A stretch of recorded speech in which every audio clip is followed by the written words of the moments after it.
Vamos falar também do day after da derrubada do veto do presidente Lula ao projeto de lei da dosimetria, aquele projeto que reduz a pena dos condenados do 8 de janeiro. Depois da decisão da Câmara e do Senado, decisão conjunta, portanto, do Congresso Nacional, a redução das penas dos condenados pela tentativa de golpe de Estado e dos atos de 8 de janeiro, que alcança também Jair Bolsonaro, ex-ministros e militares, isso tudo não acontece de forma automática. Passou no Congresso Nacional, já reduz a pena. Não.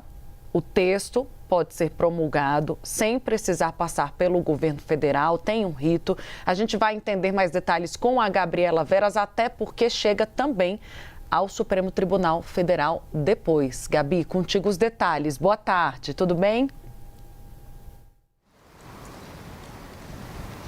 Oi, Tainá, boa tarde a você, boa tarde a todos que estão por aqui na nossa companhia, tudo certo por aqui, espero que aí também.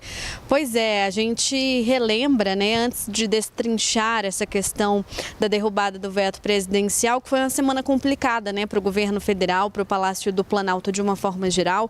Essa questão da derrubada do veto presidencial ao PL da dosimetria já era bastante aguardada, já era esperado, então era uma derrota que o governo, digamos assim, já estava prevendo, mas teve também no dia anterior à derrubada ao veto a questão da rejeição, né, da indicação de Messias à vaga ao Supremo Tribunal Federal. Então foram 2 dias seguidos de derrotas para o governo lá no Congresso Nacional.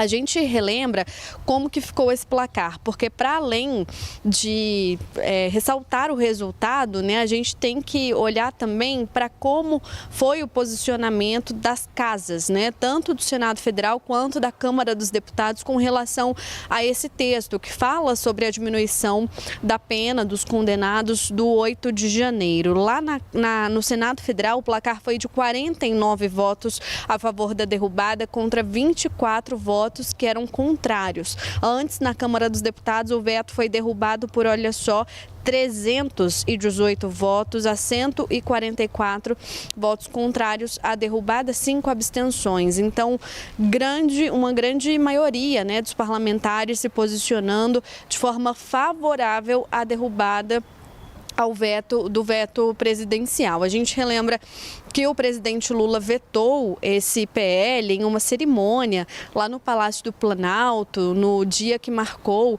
aí o 8 de janeiro, deu recados muito claros, objetivos, falando que o veto presidencial representava uma vitória da democracia, o fortalecimento dos poderes, do Supremo Tribunal Federal principalmente, né, que teve a sua sede, né, a Suprema Corte Brasileira, que foi bastante deteriorada, que foi invadida aí pelas pessoas que participaram, né, desse ato do 8 de janeiro. Então, com recados diretos, claros, sobre essa questão do 8 de janeiro. A gente traz aqui que com a mudança desse PL, da dosimetria, o que funciona na prática?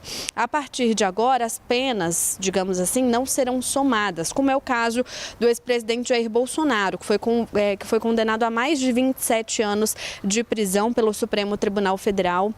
O fator que fez com que essa pena fosse ainda maior, de acordo com o que entendeu, né, os ministros do Supremo Tribunal Federal, a primeira turma do Supremo Tribunal Federal, foi o fato de acordo com as investigações, ele ter liderado a organização criminosa que organizou nos bastidores, né, todo o movimento do 8 de janeiro. Caso, né, de fato, o Congresso Nacional já nos próximos dias promulgue esse projeto de lei da dosimetria, o que fica válido é somente a pena maior, né? Então, não tem essa adição, digamos assim, de penas, o que faz com que, na prática, o tempo de que o condenado, né, de que o réu tenha que responder pelos crimes praticados, seja na prática maior. A gente traz aqui, Tainá, inclusive, uma arte dos próximos passos após a derrubada do veto à dosimetria. A gente tem a promulgação, como